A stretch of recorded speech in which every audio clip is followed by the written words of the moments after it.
Good afternoon, everyone. My name is Beth Heel, and I'm the Director of HR and HRIS Implementation here at Diversified Employer Solutions. Thank you for joining us today for exploring ThinkHR Learn. This is the second of our three-part ThinkHR series. Before I turn over the presentation to our speaker, Laura Holland from ThinkHR, I wanted to go over a few housekeeping items. First, everyone is currently muted in listen-only mode for this webinar. This will help keep the webinar moving along and keep us to our designated time frame. However, we do have time reserved at the end of the presentation for questions. If you do have a question throughout the webinar, please feel free to type it in the box along the right-hand side of the screen. Laura will answer any questions at the end of the presentation. Now I'd like to turn over the microphone to today's presenter, Laura Holland from ThinkHR. Lauren is a partner success manager and has close to 5 years experience with employee benefits and HR technology. Thank you, Beth. Hi, everyone. Again, my name is Laura Holland, and I'm joining as a member of the ThinkHR team. I'll go ahead and share my screen in a second, but I just want to reiterate, as Beth said, if there are any questions as we go through the information here today, please don't hesitate to go ahead and type that in the box. I will be answering questions towards the end, but likely if you have a question, somebody else on the line does too. So feel free to share. I'll go ahead and share my screen now. One moment while I do that. Right. So also, as Beth said, today we're going to be covering a specific piece of the ThinkHR workplace. So last time, if you were joining us then, we did go over all three components, or four components actually, of the ThinkHR solution itself. So I just want to kick us off here today with a brief review. There are a lot of pieces that go into ThinkHR, including the hotline, including a resource library that you can navigate, filled with tools, builders, and reference materials. But today we're going to focus on this middle item in the bottom of the list here. So to refamiliarize yourselves with Learn, I'll tell you a little bit about it from a high-level standpoint. So it is our training platform. That's what I use, the phrase I use to describe this. And a training platform essentially means that you have access to over 200 courses that you can ask your employees to take, and you are able to make sure that you're keeping up with education of employees, training of employees for a variety of reasons. So I talk a lot about Learn. If you were to talk to me on a daily basis, I'm talking to brokers about it. I'm helping them support their clients. I'm actually talking to clients specifically to answer their questions. So Learn takes up a lot of my time, but that hasn't always been the case. Training is becoming increasingly important to be focusing on for you and your employees.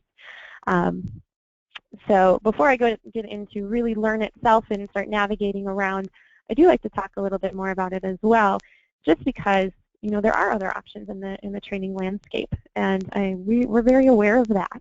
We know you have choices when you're looking at training, but there are pluses and minuses to all these different options. So a few popular ways that we've heard about training. If somebody's in a pinch and they're doing a search to find someone to help them with, let's say, for example, here today, sexual harassment training. Common other ways to complete this training would be to, for example, bring in a speaker. We've heard that a lot. Maybe you sat through a training where somebody did bring in a speaker. That can be pretty time-consuming. It does take everyone out of commission for their daily operations or their daily duties to be able to be present for that speaker. A lot of times bringing in a speaker, you want to make sure that that's impactful for your employees, that there is truly a time commitment for that, and sometimes it can be a few hours. So that's something to consider as well. When I talk about how our training compares to bringing in a speaker, the things that I like to focus on are actually related to the reporting of this. How do you record or make sure everybody is there, really gets credit for being there, for sitting in that training itself? Likely there's someone in the back of the room who's going to be taking down names. So ultimately, that is an option. It tends to be time consuming, and the reporting is manual. So that's one example. Another example of what's out there at the moment is one I heard about recently, which is DVDs. And for a company of, let's say, 80, 90 employees, they could have multiple DVDs. Let's say they have 5 or 6. There's going to be a list of who passes this DVD on to who it goes to next. And there's a little bit of logistics to manage there as well. But as we all know, DVDs, they get lost, they get scratched, they get stuck in computers. We've all heard it. So that is another way to have training, or what's out there in the marketplace for training.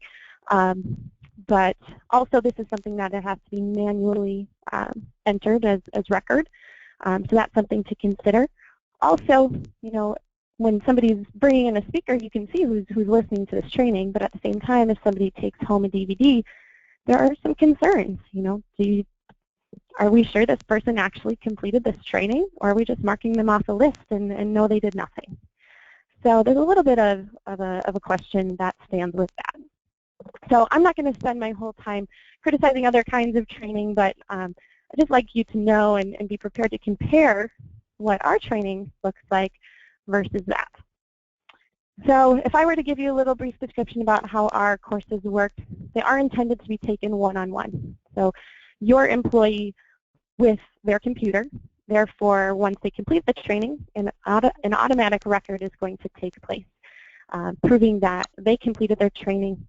There's the name of the course as well as the date that training took place. So ultimately, at its core, the way our training works, it is very easy to report on. So just be sure that headache is gone. So also, the way that this works, it's going to be cheaper. You have access, like I said, to over 200 courses within Learn. So if you're eager about what those courses look like, let me switch some screens here. So let me pull over another resource that I know Diversified has. All right.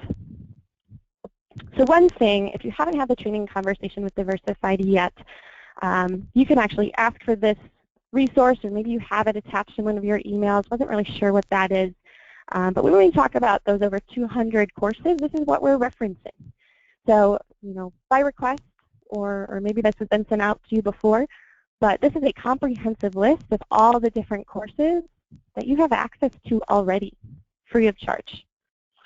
So, looks like mine got stuck there. So, anyway, I just want to make sure that everyone is knowledgeable about what they have access to. It's a really great resource. Training is a hot topic. I talk about it increasingly. So knowing about this resource is really kind of our goal here for today. So talking about those resources as well in terms of courses, I'd like to share with you the top 5 courses that that we see at ThinkHR at the moment. So this does change sometimes, but I think it's really interesting to share, nationwide, across all the states, all the brokers, what are the top courses? What should I be looking at first? So number 1 is the California Sexual Harassment Training. If you didn't already know, sexual harassment training is required in the state of California for employees with more than 50 employees. So as you can imagine, it's very popular. Training is a very important topic over in California, but nonetheless, we want to make sure that everyone in all 50 states is able to have access to important training courses as well. Sexual harassment training as a whole, even outside of California, is becoming a very highly requested piece of information to share with employees. So as you can see, if we go down the list to numbers 2 and 3, we have a number of sexual harassment courses. What's going to work best for you? Are we just going to be training some supervisors? Well, then we might consider the class on number 3, what supervisors need to know. Are we going to be deploying this to all of your employees at your company? Well, then let's do number 2, sexual harassment for employees. So there are general courses, there are specific courses, there's a lot of information in here, but I like the way that that breaks it down, supervisors or employees, who's your intended audience. So moving down to 4 and 5, I always thought this was interesting too. Motivating employees is on our list here. You know, apart from sexual harassment training, HIPAA training, skill training, we want to make sure that you're aware of the courses in here that support your management and supervisor staff. So one thing to consider, and I'll bring this up again a little bit later here, but one way to consider using this training the first time. You know, maybe you're not ready to have all of your employees take a training. That's okay. You know, let's do a pilot program, or let's do a section of your employees. When I get asked this question about, you know, doing a pilot program, I often recommend doing it for supervisors and managers. We have an abundance of different training courses that are intended to be viewed by them, intended to review skills in terms of problem solving, or you know, just making sure that they have specific information intended for them. So number 4, motivating employees. That is a great example of one that we would recommend for your supervisor staff to take. On the other hand, a way that you could use this in a slightly different way would be to say, hey, you know, I've recently promoted, or some people on my team have recently been promoted. We're growing like crazy. These people are new to supervising their peers. You know, I want to make sure that I'm supporting them with the right information. A training course like this, again, supervisor level training, would be an excellent place to start. And number 5, showcase is another one. This one can be you know, intended for all employees at a company, but time management skills, maybe it's something you need to review with your staff. Maybe it's something that has been a problem, I don't know, but nonetheless, arming your staff with the knowledge about time management skills, it can't be a bad thing. So as you can see, 2 of our categories are very well represented here. Workplace skills, which are these last 2, and compliance, which these sexual harassment and discrimination trainings are considered. So very well represented in these 2 categories, but as you might know, these are not the only categories we have access to. So I know I keep switching back to this page, but again, this is our home page. This is considered our workplace home page in ThinkHR. And to go straight into the tool itself, we're just going to click on the Learn button. So I've already clicked the Learn button, and I have a page already open. So if you joined us last week, this is going to look pretty familiar. We did talk a little bit about what happens on this page, and I'll review very high level. But what we're looking at the moment is essentially a dashboard page. You, as a contact of Diversified, have access to take your own trainings on here. So if I were to click on my courses up at the top, I can see that I have HIPAA for employees in progress. This is a training that I myself am taking. I can also see that, even though it's listed up here, I can see that it's in my personal dashboard. So this will grow as I take more trainings. Maybe I'm viewing trainings I want other people to take. Maybe I'm taking them myself. Nonetheless, you'll be able to see what you have completed.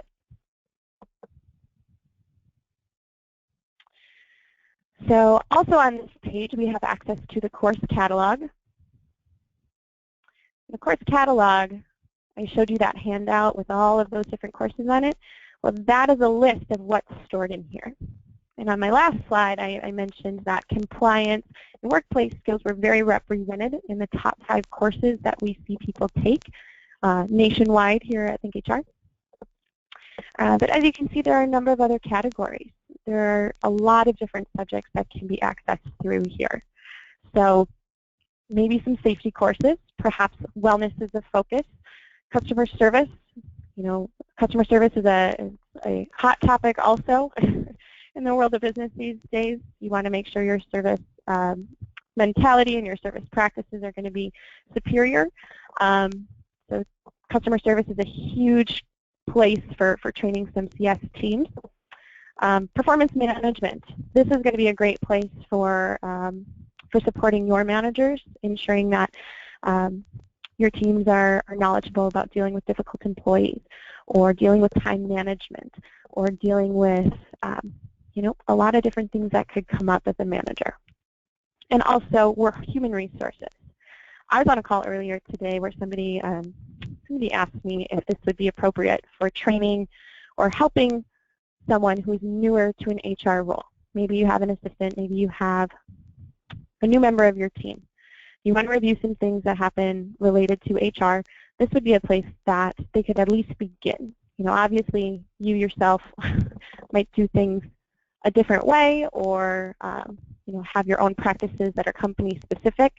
But to help make sure somebody knows the parameters of an HR responsibility, this would be a good place to start. So I'm going to go back to our dashboard here. And one thing I want to review, we talked a little bit about course content itself. But one thing I want to review here today is going to be how do we leverage this with your clients? Or sorry, leverage this with your employees. How do we make sure that everybody at your company is going to have access to this module so that they can go and take trainings when you ask them to? So it basically is a two-step process to be able to do that. And part one is going to be to register these employees. I can't say it enough. I'll probably say it too much. But the first piece is to make sure all of your employees are going to be registered in the system. So to be able to do that, I'm going to click the gear up here next to the name. And it's going to open a flyout menu from the right side of your page. I'm going to expand or click on the administration word, and it will expand a section of different things that I can do. So I can view my users. I can see who I've already registered. If this is new for you, likely you are the only registered user at this point, but it doesn't hurt to check. So from there, you can decide, do I want to register any single users? Maybe my company is smaller. Maybe I only have about 10 employees. Registering single users would be an appropriate option for that. But maybe I'm a larger company and we need to get a lot of employees in there, and I'd love to do it quickly. So registering multiple users would be appropriate, I would say, for anyone who's adding more than about a dozen employees at one time. So as you can see, I clicked on that. It opens a brand new page, and what I want to do first is download and attach a file that's going to be used as a template. I'm going to fill it out. I'm going to put some information in it, but I need to know where to start. So to download that file, you're going to click on this text right here. As you can see, my pointer changes to a hand instead of just a pointer itself. So I can understand it's a little hard to see over viewing my screen here, but this is blue text, I promise. So I click this text. As you can see, down in my corner here, I've downloaded the template. It's opening on my other page here, so I'll bring it over. This template has two examples already populated in it. So that's something good to know, gives you some examples to work with. But if I expand these, we can take a look at what information I really need to come up with for my employee list. So first of all, a username. This is something that you generate for your employees. You can pick it. I would say 90% of the users in ThinkHR Learn use their email as their username. So that's something to consider. I also was on a call recently where somebody mentioned that they could use their employee ID number. So if that's something you want to do, that would be good too. Really leaving it up to you. But we just want to make sure usernames are going to be different across the board for everybody I put in here. We don't want any duplicates. So then first name, last name, very easy. Again, their email address. We want to make sure that there are no duplicates, again. You can determine the password itself. Your employees will have the option to change that password when they log in their first time. So make something generic across the board. Department, this is for your tracking abilities down the line, and job title, again, for your tracking. So as much detail as you can provide in here would be appreciated, But again, I think it's really great. We don't ask for too many items. We like to keep it very simple and straightforward. So as you can see, you really only have to enter what you know you're going to need. So once this is done, I go ahead and save that to a spot on my computer.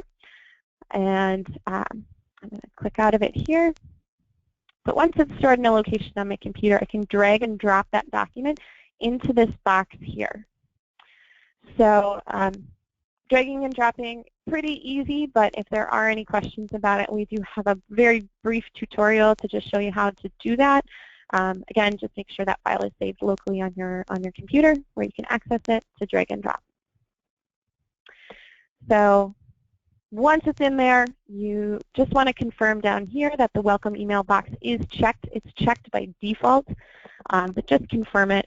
This means that when we upload all of these people who are in that list, each of them is going to receive an email, which we want them to, with their username and password, as well as a link to log in. So again, I can't stress it enough. The welcome email is pretty important. So once you're done, you can go ahead and click Submit. Since I did not submit anything on my example here, I will click Cancel. One thing to note, it can take a few minutes for this to process. So just be patient with it. It will go line by line to make sure that goes into the system. But if for any reason you think it's taking too long, or you feel like you're getting an error of some sort, please let me know. ThinkHR would be more than happy to assist with that. All right, so I click Cancel, and now I'm back on my page here. So in review, we have just completed step 1. We've registered all of our employees. Again, we have to do that before we can ask them to take any training, because now they have their usernames and passwords, which are necessary to complete a course. So once we've done that, let's go ahead and select which course we want to have these individuals take. So I'll click on Course Catalog, back to my page with all the dots on it, all the different categories. If I know where my training is, I can click on these and find it.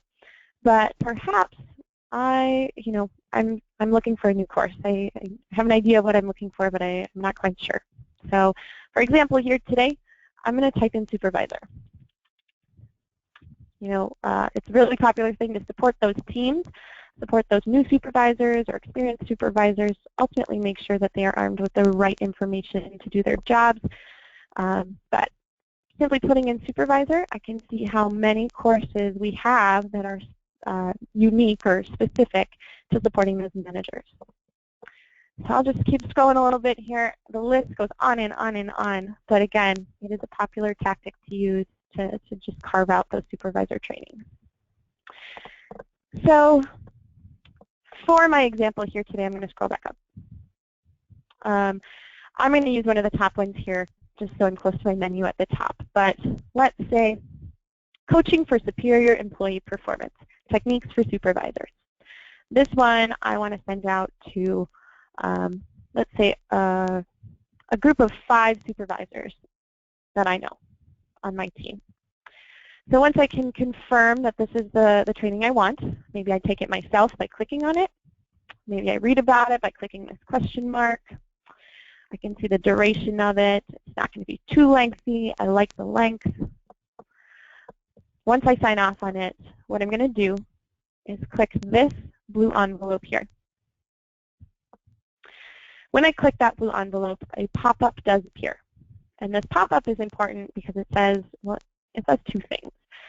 First, it again warns you that everyone must be registered as a user before we can ask them to take this training. And after that, this is a piece that I'm going to highlight, and I'm actually going to copy it. So this piece says, you've been invited to take the following course. So essentially, it's the verbiage you're going to share with the employees.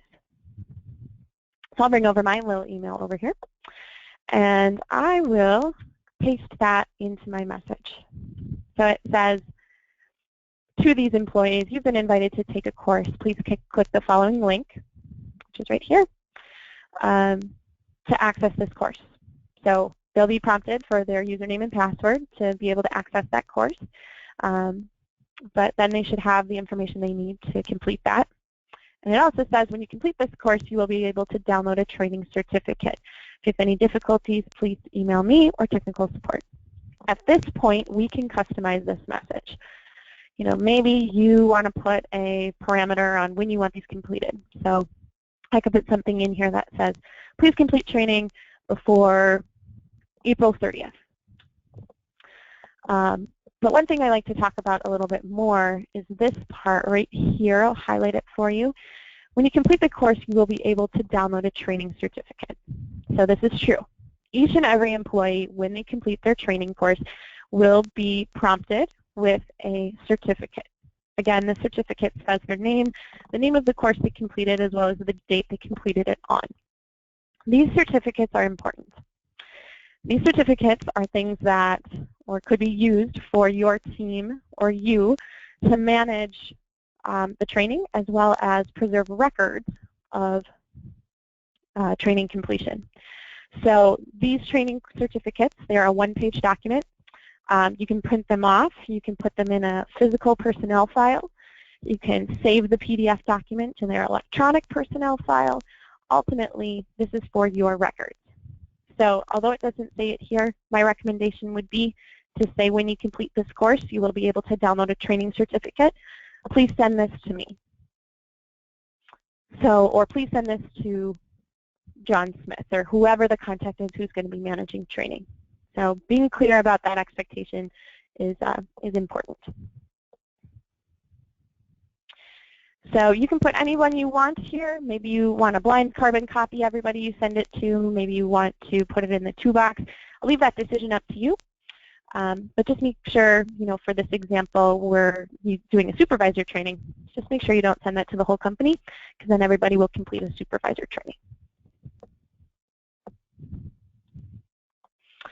All right, so I'm going to X out of this. I'm going to cancel that. I'm going to close up shop here and go back to our dashboard. So one last thing that I'll talk about here, we did talk about tracking through those certificates of completion, making sure you get those from the employees when they complete their courses. There is another way to track training and the completion, and you can do that with the assistance of a contact at Diversified. So don't hesitate to contact Diversified if you would like a report of all the progress on training that your employees have completed. Unfortunately, you can't run that report at this time. That's not in the options that you have. However, Diversified, I've spoken to them, and they would be more than happy to assist as you're starting to manage that training a little bit more.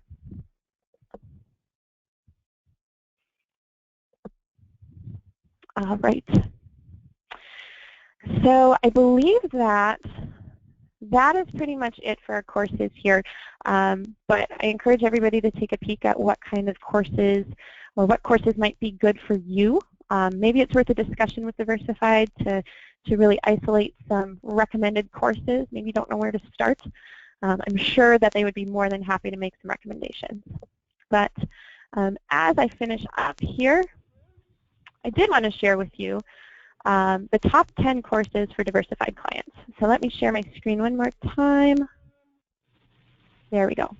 So the top 10 courses for Diversified clients, and I think this is pretty interesting. There is a good array of different subjects, everything from pathogens to customer loyalty to coaching performance for supervisors, best email practices. So, so just know all over the board, it doesn't matter really what training that you start with, as long as you're starting to consider that for your team. I will hand it over to you, Beth, as I take a look here at questions. I'm not sure, looks like we don't have too many here, so I'll hand it back. Thank you, Laura. We do have one question, and I'll pose it out to Laura, and then I can respond as well. Laura, the question is, are there group-based courses that we can play in a group setting? That's a great question. So, so I think I mentioned this a little bit before, but I'd be more than happy to do that now.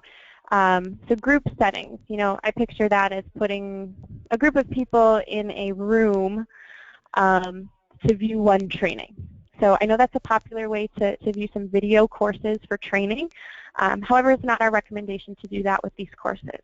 The reason behind that, again, these trainings are for one-on-one course completion, so that each individual has a certificate of completion to prove that they completed the course. So if you put 10 people in a room to complete a course, a lot of times if you run a report or look for their certificate of completion, it doesn't exist. Only the person who actually completes that course. So did you want to comment on that as well? I can. One thing that I know some of our clients do that want to do these group setting trainings, they'll bring together maybe department managers or supervisors, and what they'll do is they'll bring the training up in the conference room. They'll go through the pre-test, they'll go through the training, have discussion, and then they'll ask each supervisor to go back and do the course one-on-one so that they do actually get the documentation and each person will get the certificate. So that is one way if you want to have that discussion and want to do this more in a group setting that you might be able to accomplish that goal. I think that's great. Again, as long as that completion is done, but the collaboration of putting everybody in the same room, that's a great way to do it. Thanks, Laura. That is all the questions that we have for now. Once again, thank you for joining us this afternoon. As a reminder, we have our last session for ThinkHR on Wednesday, April 6th at 1 p.m. So I'm hoping that all of you have registered. If you haven't, we will be sending out another reminder closer to April 6th. And that session will explore Comply, the resources that are available through that module, and then also the live aspect of ThinkHR. I think that is all, so everybody have a good afternoon, and thank you for attending. Thank you, Laura.